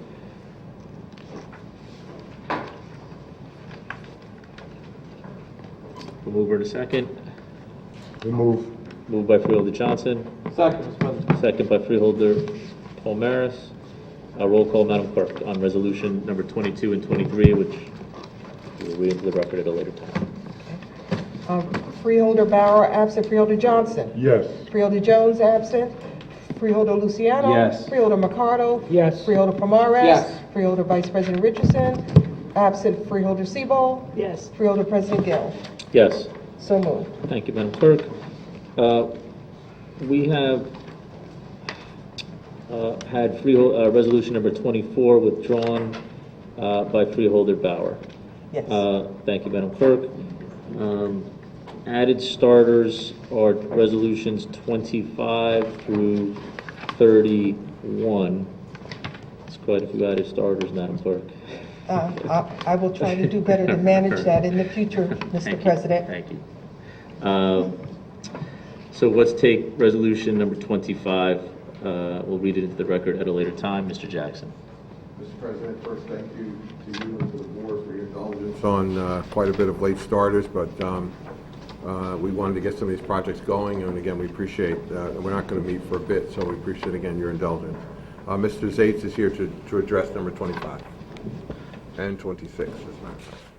Joshua Zates, Essex County Parks. As the administrator mentioned, 25 and 26 are related.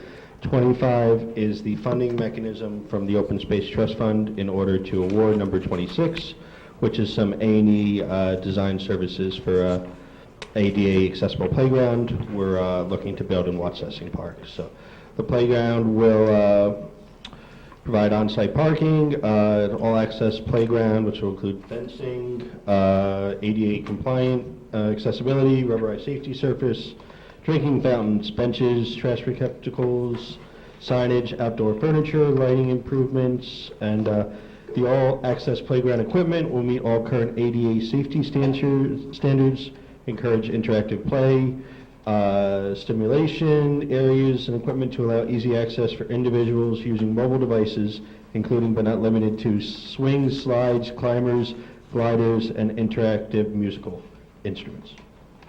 Thank you. Mr. Parlavecchio? Mr. Zates, I don't know if you said it. If you did, I didn't hear it. Is this replacing an existing playground, or is it a brand-new playground? Through you, Mr. President, it's going to be replacing the existing playground in Watts-Essing Park. It's near the senior center on the Bloomfield side of the park. And is that work planned for this summer? I mean, assuming it gets approved, will that be done right away, or is... I'm not sure of a time frame. Obviously, the first step is to design it, and then we'll certainly go from there. Mr. McInerney? No questions. Freeholder Siebold. Thank you. On July 10th, the Open Space Trust Fund Advisory Board met and we discussed these issues, and we were all in favor of the improvements which are going to be made. Thank you, Freeholder Siebold. Freeholders, questions or comments? Resolution number 25. Do I have a mover and a second? I'll move it. Moved by Freeholder Siebold. Second, Mr. Second by Freeholder Palmaris. Roll call, Madam Clerk. Freeholder Bauer. He's got it. This is just on resolution 25. We will take 26.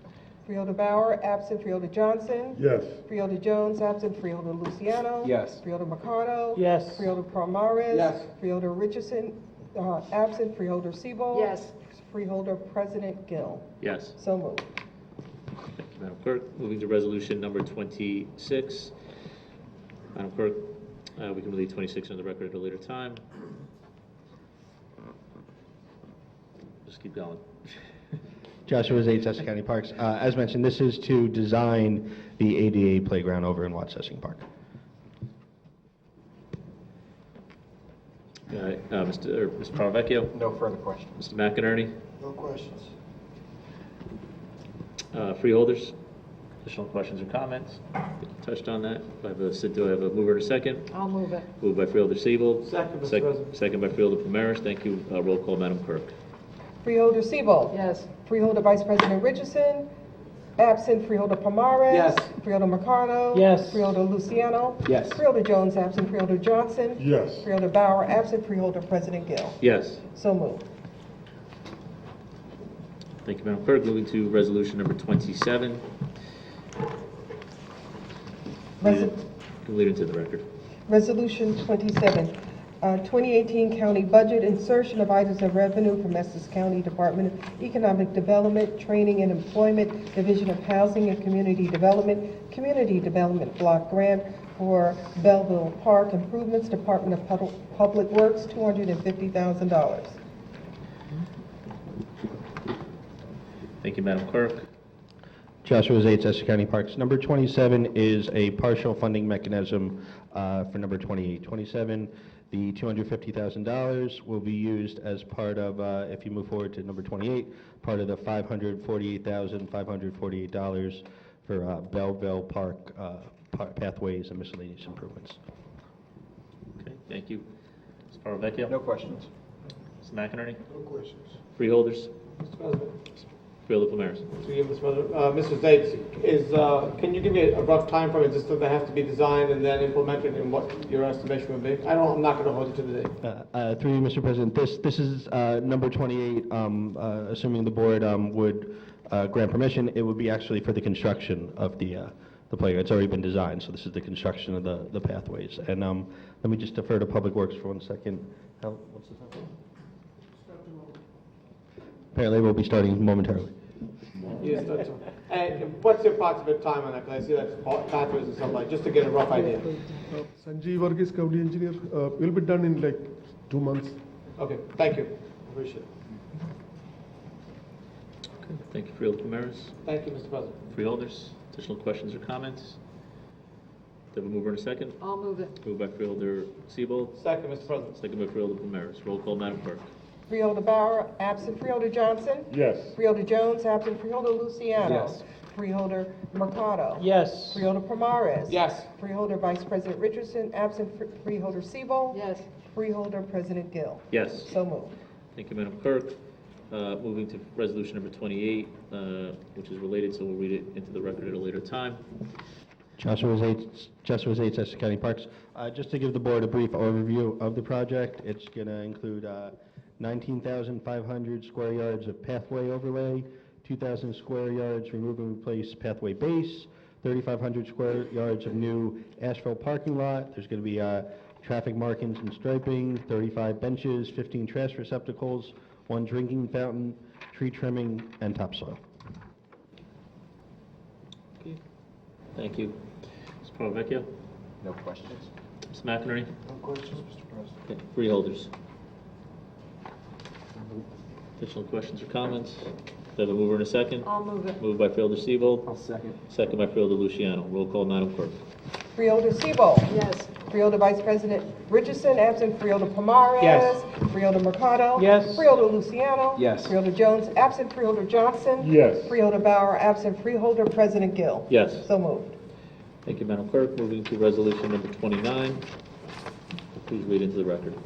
Resolution 29, Department of Public Works, Division of Engineering, contract award to Schwartz Property Services, the sole responsive and responsible bidder to provide fencing and landscape improvements at 50 South Clinton Street, 90-day agreement, amount not to exceed $652,747. Sanjeev Varghese, County Engineer.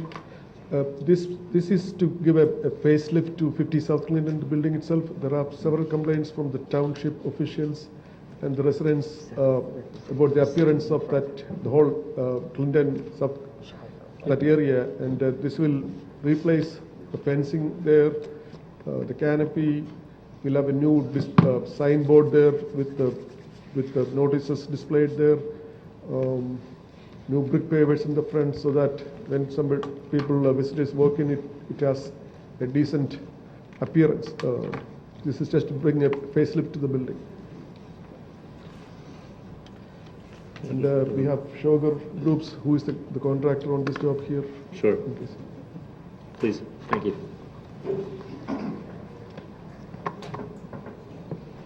Good evening. Clarence Nathaniel Skynes III, Project Manager at the Sugar Group, Sugar Property Services. First, let me say thank you for having me here today. I was born in the Township of Livingston, volunteered in the Township of Livingston at the St. Barnabas, and actually worked there for a short period as well. In regards to this project, we are very familiar with 50 South Clinton. We've done previous work there. I think that we had a bathroom renovation project there roughly 6 years ago. We also do the snow maintenance there during the winter season.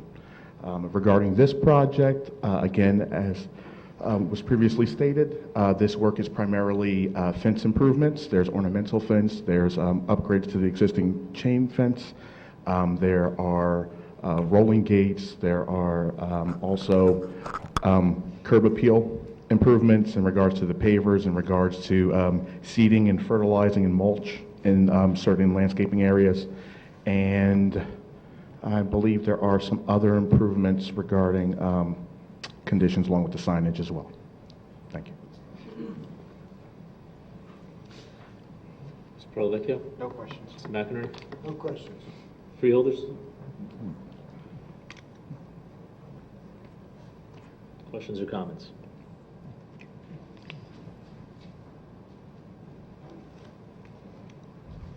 Do we have a mover and a second? I'll move it. Moved by Freeholder Sebo. Second. Second by Freeholder Mikado. Roll call, Madam Clerk.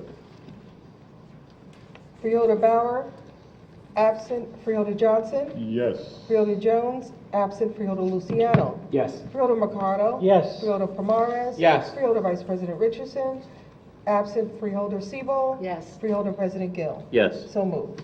Thank you, Madam Clerk. Moving to resolution number 30. Resolution 30, Department of Parks, Recreation, and Cultural Affairs, Department of Public Works, contract award to Foreman Signs, the lowest responsive and responsible bidder for the replacement of outdoor LED sign at the Essex County Environmental Center, 60-day agreement, amount not to exceed $66,900. Joshua Zates, Essex County Parks. This is for a new LED sign over at our Environmental Center, located right on Eagle Rock Avenue. It will be replacing the existing sign. It'll be approximately 4 feet high and 11 feet wide, and we will use it to advertise various programs at the Environmental Center, as well as general programs throughout the county. As you know, the Environmental Center is located almost on the border of Morris County, so people coming in, it's a great location to advertise the various programs throughout the park system. Thank you. Mr. Prolavecchio? Josh, is there any, technology upgrades? I know this is replacing an existing sign, but is there any new technology or something that makes this a different? Through you, Mr. President, the old sign is approximately 7 or 8 years old, and in that time frame, there's been a lot of new innovations in that type of technology. Specifically, I don't really know, but there's definitely improvements, be it even in efficiency with electricity. But this isn't like a video board. It doesn't show live action video, does it? And my question is because of the road it's on and safety issues. Sanjeev Varghese, County Engineer. This will be almost similar to the one we have just installed in the county complex. We installed 2 video boards. We took into consideration about the traffic and distractions. It's all taken into consideration. And during night it will dim, Yeah, and you'll be all safe. Thank you. Mr. McInerney? Freeholders? Questions or comments? Looking forward to seeing this sign. Questions or comments? Do I have a mover and a second? I'll move it. Moved by Freeholder Mercado. I'll second. Second by Freeholder Johnson. Roll call, Madam Clerk. Freeholder Siebel. Yes. Freeholder Vice President Richardson. Absent Freeholder Pomares. Yes. Freeholder Mercado. Yes. Freeholder Luciano. Yes. Freeholder Jones absent. Freeholder Johnson. Yes. Freeholder Bauer absent. Freeholder President Gill. Yes. So moved. Thank you. Thank you. Moving to resolution number 31. Madam Clerk. Resolution 31, Department of Public Works, Division of Fleet Management, approval of contract extension with A. Limbra Car and Truck Collision, East Region, and Del Falco Instant Towing, West Region, to provide collision repair services for the Essex County fleet vehicles for the period July 23rd, 2018 through October 22nd, 2018, amount not to exceed $60,000. Mr. Jackson. Mr. President, Julius Coltree, purchasing agent. This is an extension of the existing contract as we go out for bid for new collision contracts. Okay. Mr. Carl-Vecchio? No questions. Mr. McInerney? Are these two different vendors? Or? No, they're the same vendors as they are now as we are going out for bid for a new vendor, or vendors. East region, west region is? The west region is DeFalco Instant Towing, and the east region is Lembo Car and Truck. Okay, so there are two vendors. They're the current vendors, yes, and we're extending their contract while we go out for a new contract. Expanding the policy of trying to increase the amount of vendors Correct, involved. yes. Thank you, Mr. Okay. Freeholders? Questions or comments? So mover in a second. I'll move it. Moved by Freeholder Luciano. Second. Second by Freeholder Pomares. Roll call, Madam Clerk. Freeholder Bauer, absent. Freeholder Johnson. Yes. Freeholder Jones, absent. Freeholder Luciano. Yes. Freeholder Mercado. Yes. Freeholder Pomares. Yes. Freeholder Vice President Richardson, absent. Freeholder Siebel. Yes. Freeholder President Gill. Yes. So moved. Okay. Moving to report of board committees. Excuse me. Freeholder Siebel. I don't remember voting on 22 and 23, but if we did, I'd like to be included, please. Sure. We did vote, but no, Yes. no problem. All right, and I would like to be included on those two, On 22, 22 and 23. They were the memorials. in memoriam. Yes. Let me see, did you vote? I don't remember voting on those. Yes, you did. But you probably You did. did. Thank you. Yep, we did take 22 and 23. I have no issue there. I know Jim says. I know. Report of board committees.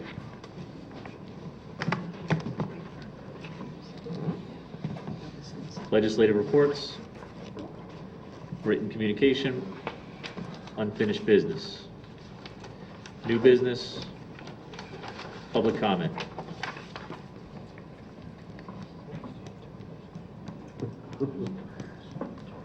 Freeholder comment session. Okay, do I have a motion to adjourn? Moved. Thank you. Meeting adjourned. So if we could take this and maybe the information that Freeholder Johnson is requesting.